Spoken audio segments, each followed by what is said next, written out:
Welcome back. We're here with Mary Opanisitz, Executive Director, and Carol Chan, Chair of the Board of the Performing Arts Center of MetroWest. PAC MetroWest was one of the major organizations that was displaced when the Danforth building was forced to close. They have since regrouped and found a new home at St. Andrew's Episcopal Church on Maple Street here in Framingham. Thank you so much for joining us today. Thank you. Thank you. I got through the opening. We think you're good. So, from my understanding, you were already on track looking for a new home when the news broke about the Danforth closing. And can you tell us how you came to be at St. Andrews? Well, we knew that at some point the Danforth building would close. The town had indicated that, around 2018, 2020 or so, yes, they were going to close the building. So we thought we had 2 to 4 years. And we were in the process of looking at alternative sites. But I must say we were rather shocked when they informed us with no warning in May that we had to be out by September. That's rather short notice. And we have a major operation. We had been at that site for 25 years. Wow. And we had 25 years worth of theater props, costumes, sets. We owned 10 pianos, multiple instruments, and, all the things that you accumulate over 25 years. So it was very difficult on such short notice to find something that was suitable for our program and also affordable. So we were not the only ones. As you know, everyone in the building was going through this process, and it was really very stressful for everyone. But the town had, not the town, but the various organizations around town were wonderful. We visited, we visited and or talked to maybe 15 churches and temples all over the area. We even, if we had to, we would have had to go to Natick or Ashland, but we really, really wanted to stay in Framingham. So we were very fortunate to discover St. Andrews. I mean, we had been searching for months, and when we found St. Andrews, we were so excited because not only are they wonderful to work with, they're very flexible in their thinking and, willing to work with us to make things successful. But they also felt that it helped fulfill their mission to make their building open and available and useful to the community. They like welcoming groups in there, and they do in fact host other groups, most of which, are in there either once a week or once a month. So this was a pretty big commitment, but they have this large space in the lower level, which is where they have their Sunday school on Sundays, and they host a Portuguese language program that's on Saturdays, right? Mm-hmm. On Saturdays, and so basically the space was empty Monday through Friday. So when we came along, they saw that as a wonderful opportunity to have their space used as something positive and productive for the community, and they were willing to help us out. So it's been terrific in many ways. Mary, can you describe the space a little bit to us that haven't been in, and maybe tell us what you like, maybe what's changed? Okay. Well, first of all, we teach private music lessons as well as group music, dance, and theater. So what we liked about the space is that there's I think there's 12 or 12 rooms that we can use for private lessons. And then another thing that we had is that they had an activities room, and we needed to move our dance floor so we could do tap and ballet there. So they have a space that was big enough for us, and we put our mirrors up, and now we have a great place for our dance.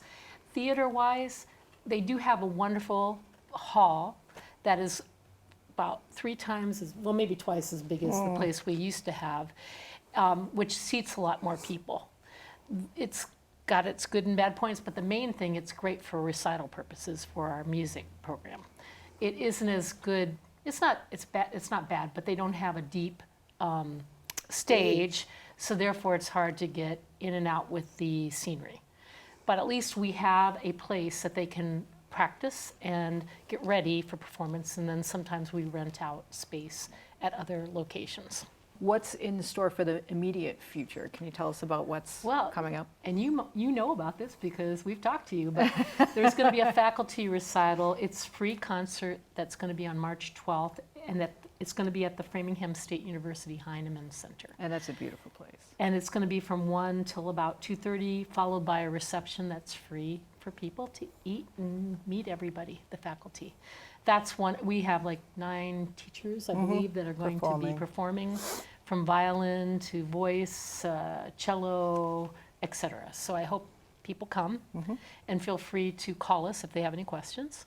And then we also have a new class schedule for group classes happening April 3rd. We'll start a 10-week session for things like theater for kids, or ballet, or group guitar, things like that. And would you like to talk some more? Yeah, I think we want to talk about our upcoming summer theater program. This is really exciting. We are for the first time, going to have a Portuguese program. There will be music and theater all in Portuguese. We're doing that in partnership with the Portuguese Plus Progente Connections group, which is also housed at St. Andrews. And it's okay to talk about a little bit about a partnership with charter schools, where we've been in conversations with the charter school, and we've been running their band for the past 4 years, and they have asked us if we could please help them out by running a chorus and possibly expanding some other music options. They are so anxious to build their music performing arts program. They have so many students who are excited about music. And so we have agreed for this coming year, we're going to run, in addition to our band, which meets on Thursdays for 2 hours, we're going to add a chorus. We haven't picked the day yet. And talk with them further about providing some other music options. We're very excited. Possibly hip-hop dance. Yeah.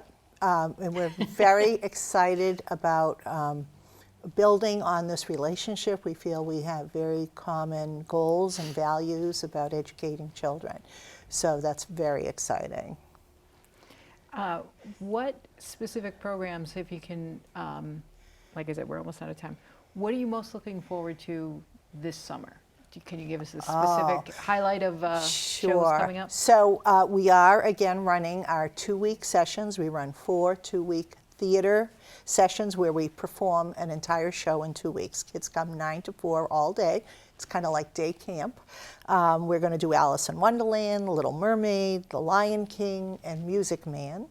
And we've also brought back our program for younger children, K to 2, and we're going to run 5 one-week sessions for them. We're going to have a Peter Pan, Mermaids and Pirates Week, our Charlie and the Chocolate Factory Week, Mixed Up Fairy Tales, Susurama, and Under the Big Top. And all of this will be posted on our website.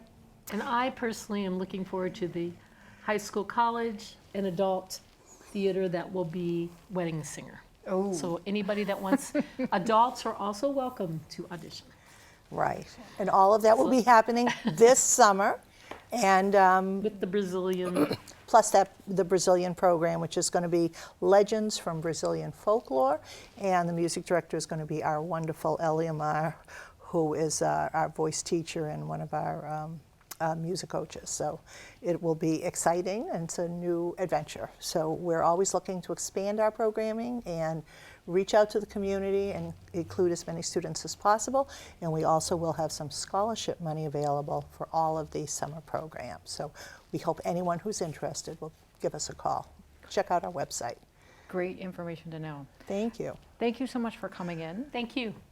And if you'll wait right there, the Framingham Beat will be right back.